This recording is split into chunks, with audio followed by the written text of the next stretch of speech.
اشرف مبشرہ جانتے ہیں کن کو کہتے ہیں؟ 10 وہ صحابہ جن کو ایک ہی مجلس میں جنت کی بشارت دی تھی، ٹھیک ہے جی؟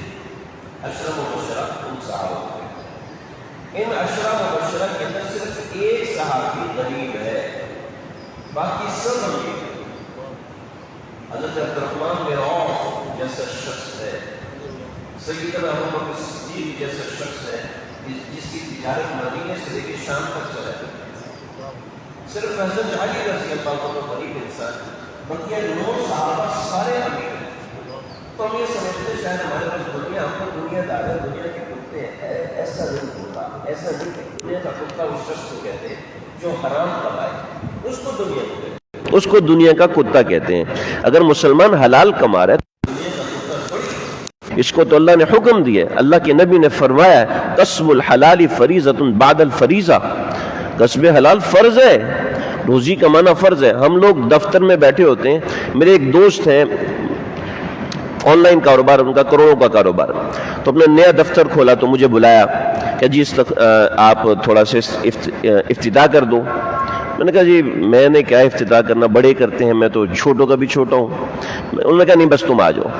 میں گیا تو انہوں نے ایک جملہ بولا، کہنے لگے کہ کاش کہ میں یہ دنیا کے اندر پڑ گیا ہوں، دفتر کا افتتاح کرا رہا ہوں، آپ دعا کرو میں مسجد کا افتتاح کروں۔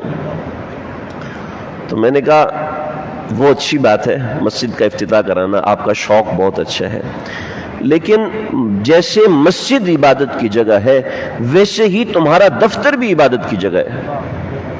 سمجھ رہے میری بات؟ ہم لوگ سمجھتے ہیں شاید ہم دکان میں بیٹھیں تو دنیا کا کام کر رہے ہیں۔ بھئی دنیا کمانا اللہ نے حکم دیا یا میں نے آپ کو کہا ہے یا آپ کے ابا جی نے کہا ہے؟ اللہ نے ایک حکم دیا نا، تو اپنی نیتیں صحیح رکھیں۔ ہم اگر بازار میں بیٹھے، جی بازار تو شیطان کی پناہ گاہ، وہ بالکل ٹھیک ہے شیطان کی پناہ گاہ ہے، لیکن اس کا یہ مطلب نہیں ہے کہ بازار میں بیٹھنا گناہ ہے، بازار میں بیٹھنا دنیا داری ہے۔ تو حضرت ڈاکٹر عبدالحی عارفی رحمۃ اللہ علیہ فرماتے تھے اگر دال روٹی خرید رہے ہو نیت صحیح کر لو، یہ بھی عبادت ہے۔ لہذا اگر کسی کے دل میں کسی کی محبت ہے، حضرت مفتی عبدالرؤوف سکھروی صاحب دامت برکاتہم کے پاس ایک شخص آیا، کہنے لگا حضرت مجھے محلے کی فلاں لڑکی ہے، اس سے محبت ہو گئی ہے۔ تو حضرت نے فرمایا میاں بہت اچھی بات ہے، آپ کو اللہ کی مخلوق سے محبت ہو گئی ہے، لیکن اللہ کی مخلوق کے پیچھے اللہ کو ناراض نہیں کرنا، اس کو دیکھنا جائز نہیں ہے، اس کو خط لکھنا جائز، اس کو SMS کرنا، اس کو فیس بک پہ فالو کرنا، اس کو واٹس ایپ کرنا، اس کے پیچھے جانا یہ جائز نہیں، ناجائز کام نہیں کرنا۔ محبت ہوگی یہ تو غیر اختیاری چیز ہے۔ پھر حدیث سنائی کہ من عشق وقتم وعفو ثم مات فہو شہید۔ کسی شخص کے دل میں کسی انسان کی محبت پیدا ہو گئی لیکن وہ اس کے لیے نامحرم تھا، اس نے اس کو چھپایا اور پاک دامن رہا، کوئی غلط حرکت نہیں کی، اور اسی حالت میں اگر فوت ہوا ہے تو ایسا شخص شہیدوں میں اٹھایا جائے گا۔ تو بہت سی چیزیں ایسی ہیں جس کو ہم سمجھتے ہیں یہ دنیا داری ہے، دنیا داری نہیں ہوتی۔ یہ قرآن بتائے انی لا یحزننی ان تذهبوا، تم اس کو لے کر جاؤ گے مجھے برا لگے گا، مجھے غم ہوگا، میں یوسف سے جدائی برداشت نہیں کر سکتا۔ یوسف علیہ السلام حضرت یعقوب کے بیٹے ہیں، بیٹے سے ایسی گہری محبت ہے، ایسے ہی کسی اللہ کی مخلوق سے ایسی گہری محبت ہو سکتی ہے۔ چنانچہ نبی اکرم صلی اللہ علیہ وسلم کا جب خون بہتا ہوا دیکھا حضرت ابوبکر صدیق رضی اللہ تعالیٰ عنہ نے تو تلوار نکالی، میں چھوڑوں گا نہیں ان کو، تو آپ نے ہاتھ پکڑا ہوگا شم سیفک، اپنی تلوار واپس ڈال۔ ہمیں اپنے فراق سے محزون نہ کرنا، تم جاؤ گے مارے جاؤ گے، تمہارا غم میں برداشت نہیں کر سکوں گا، شم سیفک، اپنی تلوار کو لا تفجعنا بفراقک یا صدیق، اے ابو بکر اپنے فراق سے ہمیں غم میں مبتلا نہ کرو۔ چنانچہ یہ بہت ساری اور باتیں ہیں، میں اور دور نکل جاؤں گا۔ لہٰذا اگر کسی کو اپنی کسی اولاد سے زیادہ محبت ہے، کسی کو اپنی بیوی سے بہت زیادہ محبت ہے، حضرت مجدد ملت حضرت تھانوی رحمۃ اللہ علیہ کو کسی نے لکھا کہ حضرت میں ذکر کرنے بیٹھتا ہوں تو بار بار نئی شادی ہوئی ہے تو بیوی دماغ میں آ کے بیٹھ جاتی ہے، تو یہ میں کیا کروں، اس کا کیا علاج کروں؟ فرمایا کوئی علاج کی ضرورت نہیں ہے، یہ کوئی غیر اللہ نہیں ہے۔ اگر نماز پڑھتے ہوئے اماں کا خیال بار بار آتا ہے، بچوں کی اماں کا، ٹھیک ہے، نماز پڑھتے پڑھتے ابا کا خیال بار بار آتا ہے تو کوئی گھبرانے کی بات نہیں ہے، ٹھیک ہے نا جی۔ کسی کے دل میں کسی کے لیے محبت ہونا یہ کوئی غیر اللہ نہیں ہوتا، سمجھ رہے ہیں جی؟ جیسے کہ حضرت یعقوب کے دل میں حضرت یوسف کی محبت اتنی گاڑی تھی کہ ان کو اپنے سے دور جانے نہیں دیتے تھے، لہٰذا یہ غیر اللہ نہیں ہے، اللہ نے اپنے نبی کے اوپر رکھ کے ہمیں سکھایا۔ آگے دیکھیں دوسرا، وَأَخَافُ أَن يَأْكُلَهُ الذِّئْبُ، اور مجھے ڈر لگتا ہے کہ اس کو بھیڑیا نہ کھا جائے۔ اتقوا فراست المؤمن، مومن کی فراست سے ڈرو، فَإِنَّهُ يَنظُرُ بِنُورِ اللَّهِ، وہ اللہ کے نور سے دیکھتا ہے۔ ایک روایت میں فَإِنَّهُ يَنظُرُ بِنُورِ الْإِيمَانِ، وہ ایمان کے نور سے دیکھتا ہے۔ چنانچہ جو ہمارے بزرگ ہیں، بڑی عمر کے لوگ ہیں، ان کو تجربہ ہوتا ہے، جو جماعتوں میں نکلتے ہیں، تبلیغی جماعت میں جاتے ہیں، دینی اسفار میں جاتے ہیں، ان کو اللہ رب العزت سفر کی برکت سے، تقوی کی برکت سے اور عمر کے طویل ہونے کی برکت سے اللہ ایسی فراست عطا فرماتے ہیں جو دوسرے بندوں کو نہیں مل سکتی۔ اس کو فراست کہتے ہیں، یعنی ایسی فہم وہ سمجھ لیتے ہیں جو کسی دوسرے کو نظر نہیں آتی۔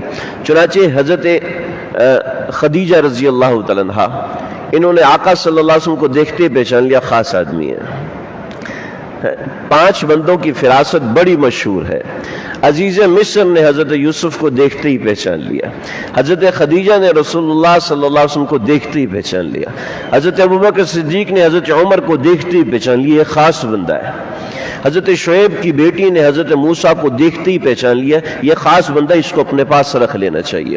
فرعون کی بیوی حضرت آسیہ نے حضرت موسیٰ کو گود میں لیتے ہی پہچان لیا، یہ خاص بچہ ہے، اس کو جانے نہیں دینا۔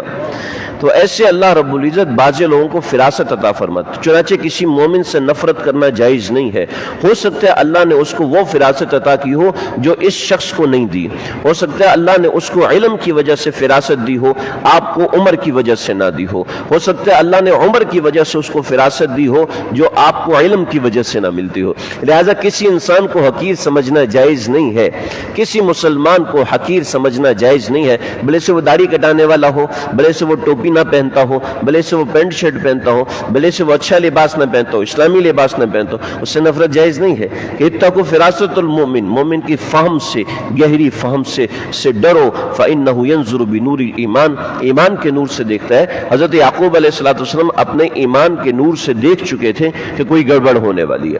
اچھا، ایمان کا نور ایسا نہیں کہ آپ کے دل میں خود ہی بات آ جاتی ہے، کبھی ایسے ہوتا ہے کہ دل میں خود ہی ڈر لگا ہوتا ہے کہ ایسا نہ ہو، کہیں ایسا مسئلہ نہ ہو، کہیں یہ چیز نہ ہو، کہیں وہ چیز نہ ہو۔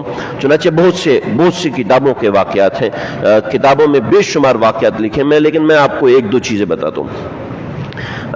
یہ سمجھ لے سن 2001 کی بات ہوگی۔ میرے برادر کبیر مولانا خضر حیات بڑے عالم ہیں، یہ کراچی میں پڑھ رہے تھے، ہم راولپنڈی میں رہتے تھے اس وقت۔ تو ٹیلی فون تو ہوتے نہیں تھے اتنے زیادہ، وہ فون بوتھ اس زمانے میں نئے لگے تھے، لیکن وہ ہر ایک کے ایکسیس میں نہیں ہوتے تھے۔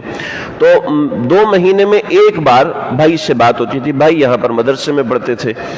تو والدہ نے دیکھا کہ بھائی کے پاؤں کے اوپر 7 ٹانکے لگے ہوئے ہیں۔ والدہ ابو کے پیچھے لگ گئی، بھائی دیکھو کوئی مسئلہ ہے، مجھے ڈر لگ رہا ہے، کوئی مسئلہ ہے، پتا کرو۔ میں کہا تیرا دماغ خراب ہے؟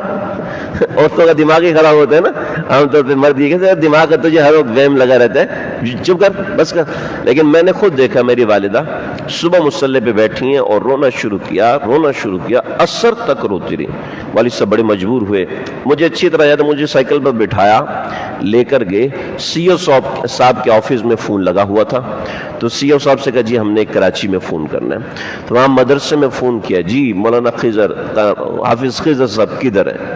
کہ جی وہ نہیں ہے یہاں پر۔ کبھی کہا وہ سول ہسپتال میں، ان کے پاؤں کا آپریشن ہوا ہے، اس پہ 7 ٹانکے لگے ہیں۔ کیا ہے؟ علم غیب ہے؟ نہیں، اللہ فراست عطا فرماتے محبت کی وجہ سے، اللہ فراست عطا فرماتے تعلق کی وجہ سے، اس لیے کہتے ہیں بڑوں سے مشورہ کر لیا کرو۔ آپ صلی اللہ علیہ وسلم نے فرمایا کہ اپنے سے بڑی عمر والوں کو دوست بناؤ، بوڑھوں کو دوست بناؤ، کہ اس کے ذریعے سے تمہاری عقل میں اضافہ ہوگا۔ ہم لوگ کس کو دوست بناتے ہیں؟ باہر کے لوگوں، لڑکوں کو، لونڈوں لپاڑوں کو دوست بناتے ہیں، جو آپ کو فلاں آئی ڈی اچھی طریقے سے کھول دیں گے، وہ آپ کو پھر فری فائر کھلوائیں گے، وہ آپ سے یہ کریں گے، وہ آپ کا نفع نقصان نہیں دیکھیں گے، وہ کہیں گے موج مستی کرو، لائف ہے انجوائے کرنے کے لیے، جتنا مرضی انجوائے کرنا ہے کرو۔ نہیں، یہ بات درست نہیں ہے۔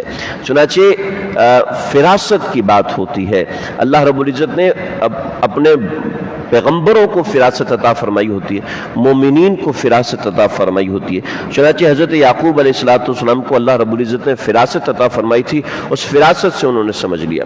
ایسی حضرت یعقوب علیہ السلام نے خواب دیکھا تھا کہ حضرت یعقوب علیہ السلام پہاڑی کے اوپر ہے اور حضرت یوسف علیہ السلام پہاڑی سے نیچے ہیں۔